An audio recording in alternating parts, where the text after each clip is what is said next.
Our two devotees from Elantra showed up at 3 minutes to 4. I arrived at 11 minutes to 4. Some of us came before 4, some or other, but anyway, more put together, and so glad you're all here. A couple of introductions. Bhakti Mark Swami, you all know, who's the inspiration of the mantra. Mark and I were strolling through Oakland, California about 8 years ago. He was on one of his 17 walks across North America. And I joined him for an hour and a half, which is about all it could take. There's a little more than that, 3 days. But then we said we need to have a forum for men to get together and meet once in a while, talk about how to be better men in Krishna consciousness. So we came up with this idea, and so far we've had a good response, so we really appreciate all of you being here. You'll notice the first topic, which we'll introduce in 2 minutes, being productive men without becoming toast. In case you're wondering, that's why there was no air conditioning up here. We wanted you all to feel like toast to create the mood before the session starts. So if we turn on the air conditioning, you cool it down so you'll have a realization of your own lifetime how to get away from feeling toast. A couple of quick announcements. Raise your hand if you met Raj. Just a few. Okay, Raj Prabhu from Toronto is kind of the backbone of this whole program. He's at the Welcome Center. We hope not the whole weekend, but he really is the one that keeps everything going. And if you were wondering, those of you that are speaking, working out tickets, and those of you that drove over, how to get here, where to stay. So hopefully we get a chance to personally introduce him to you. There have been some years and he was there most of the time. We hope that's going to get back quick. But just to introduce the mantra team. Stand up, please. This is Butter Prabhu. He's based in Montreal, and he's really been an important part of our team for the last, I think, 4 years. Raj is there, Maharaj is there, I'm there. Partha Prabhu, who the only way to keep him from this event is you have to set British Columbia on fire. Somebody did that. I don't know which one of you did that, but it was over the top. But anyway, he's stuck there because you all know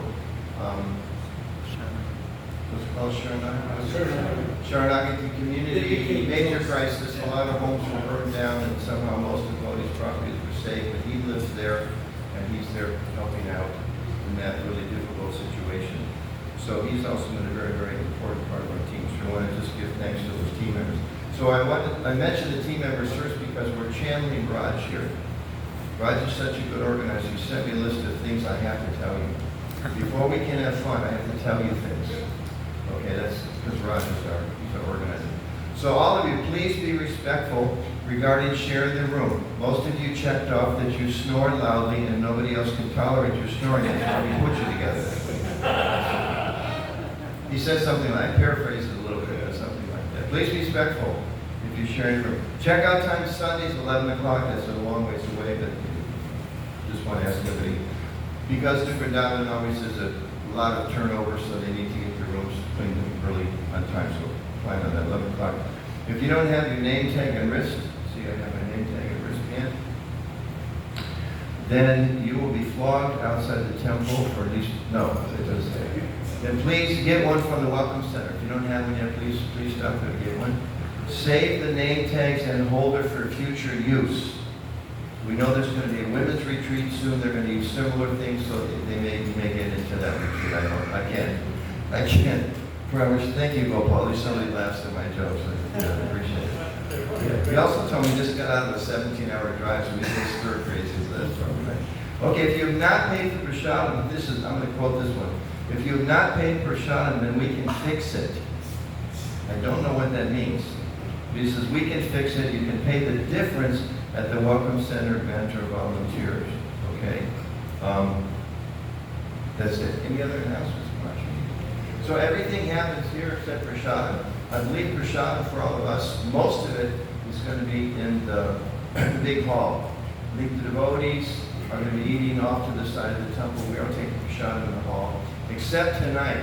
There's a really special event tonight, which is, I'll go over the schedule briefly, which will be leading to prasadam at the palace this evening. And it's just, at least comparison to what we've done as a super feast. If you don't do anything, at least go to the feast tonight, then you can go home. That's okay, if you really, really want. Don't miss that feast, okay?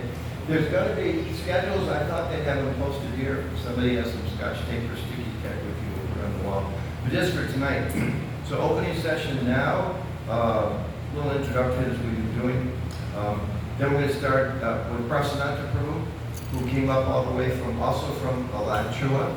I met him just recently, and I think he's got a really wonderful presentation. Title here, Be Productive Men Without Becoming Toast. Then at 6, we take about a 15-minute break, and we have Harinam. Do we want to start here, or actually down there? Well, you should do it at the temple. Okay, so we'll start at the temple. So if you need to go to your rooms and freshen up or whatever. Then at 6:15, we'll have a short Harinam march up to the palace and see Srila Prabhupada and continue the kirtan there for a few minutes. Any of you haven't been to the palace in the last year or two? Raise your hand if you haven't been there. Okay, so at least about a third, so that's good. That'd be a special treat to see the palace tonight. So then we have this feast there at 7 o'clock, and then at 8 o'clock, down from the palace, and we'll give everybody directions because it usually gets dark about then. Down in the area, there's a big kind of an open area there. We have a bonfire, which is also a lot of fun. And we've invited His Holiness Varshana Swami to come and share some kirtan with us. He did that last year. It was a big hit. Everybody's really liked hearing from him. We've done different things in the past. We told proper stories, and everybody chipped in like that. But we asked Varshana Swami to come in again, be with us. And then 9 o'clock, on back to the temple. Those of you that don't know, another good news, there's so much good news connected to this festival. Anybody know what time Mongol Arti starts here? 5. Yes, not 4, like some places, not 4:50, not 4:30, but 5. Okay? We've heard they specially arranged that years ago, knowing there would be a mantra retreat in the future. So having you all in mind, 30 years ago or so, they decided that would be scheduled. The rest of it, just briefly, morning program from 5 till 9. Breakfast, as I mentioned, the community hall, and everything else is up here, except for Shadam. So we come up back here at 10 o'clock for the rest of the presentations. Yadanath Prabhu, who just joined us. Yadanath is a wonderful devotee.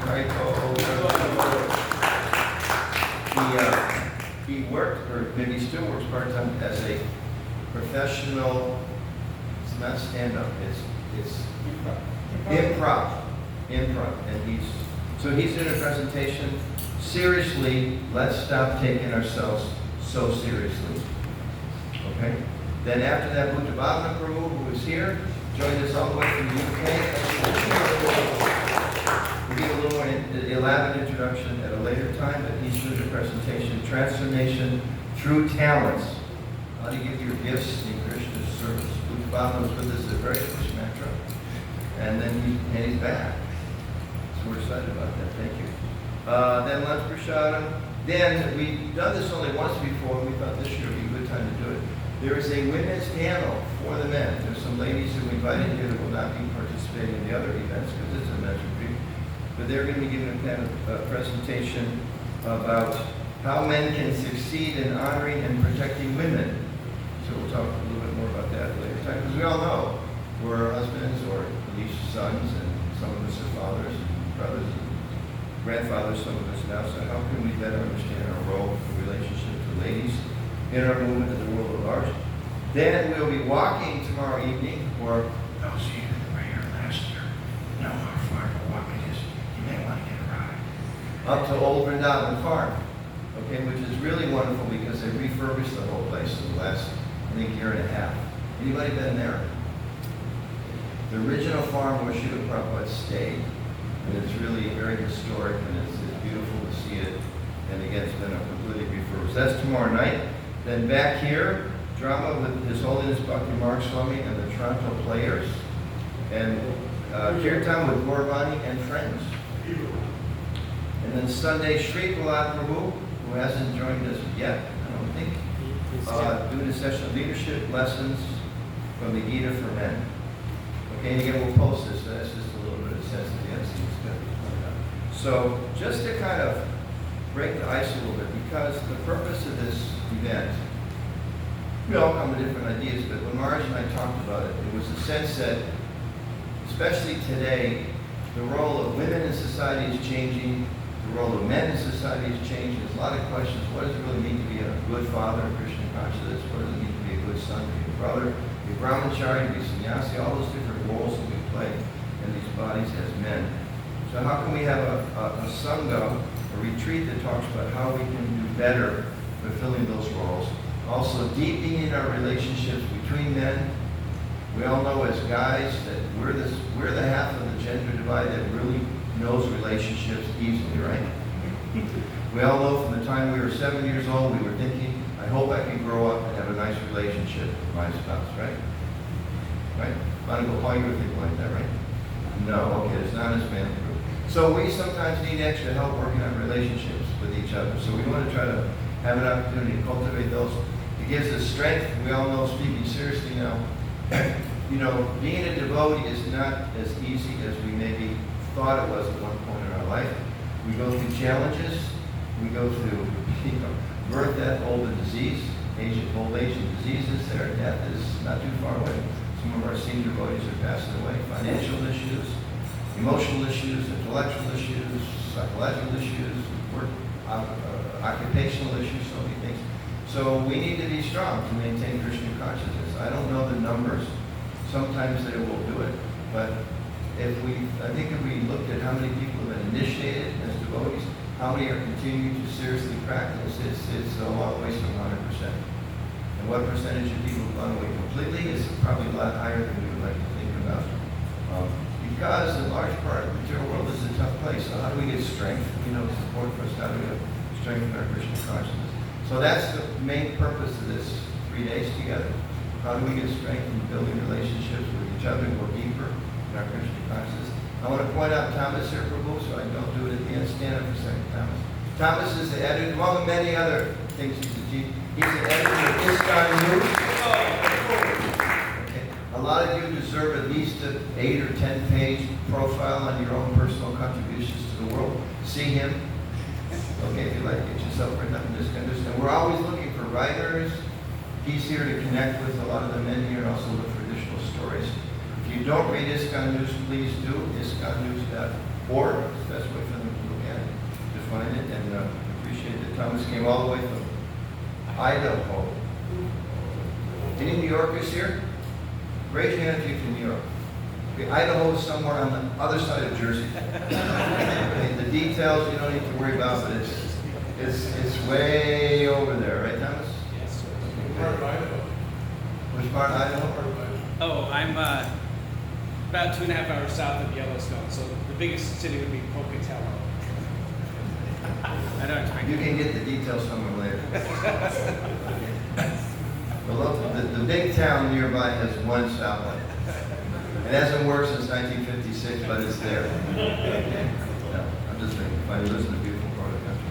So we just want to take a couple of minutes before Prasanatma starts. Please, to get a chance, and we may do this a little more during the weekend, we tend, as men, I know I do, I'll go to an event, I'll sit in the corner with one person I know, I'll say hi to the guy in front of me at line, and that's all I'll say, and I go away 3 days later, and I didn't really meet a whole lot of people, make a lot of friends. We need to meet people, make a lot of friends. So please, find a group of about 5 people, let's say 3. Find a group of 3 people who you don't know, any 3 people you don't know. Briefly introduce your name, where you're from, and what you hope to take away from this experience this weekend. We're just going to take 5 minutes, just a quickie, to kind of get a sense of who's in the room. Dr. Mark Swami, you probably know everybody here. We try to find someone that you don't know. Any 3 people, not people you came with, people you don't know. What's your name, where you're from, what you hope to take away from this experience, and then we'll jump in and have Prasanatma talk about how we can not be toast. Okay, whole wheat bread's okay, but not toast. Okay, please, find 3 people and introduce yourself. Everybody vote.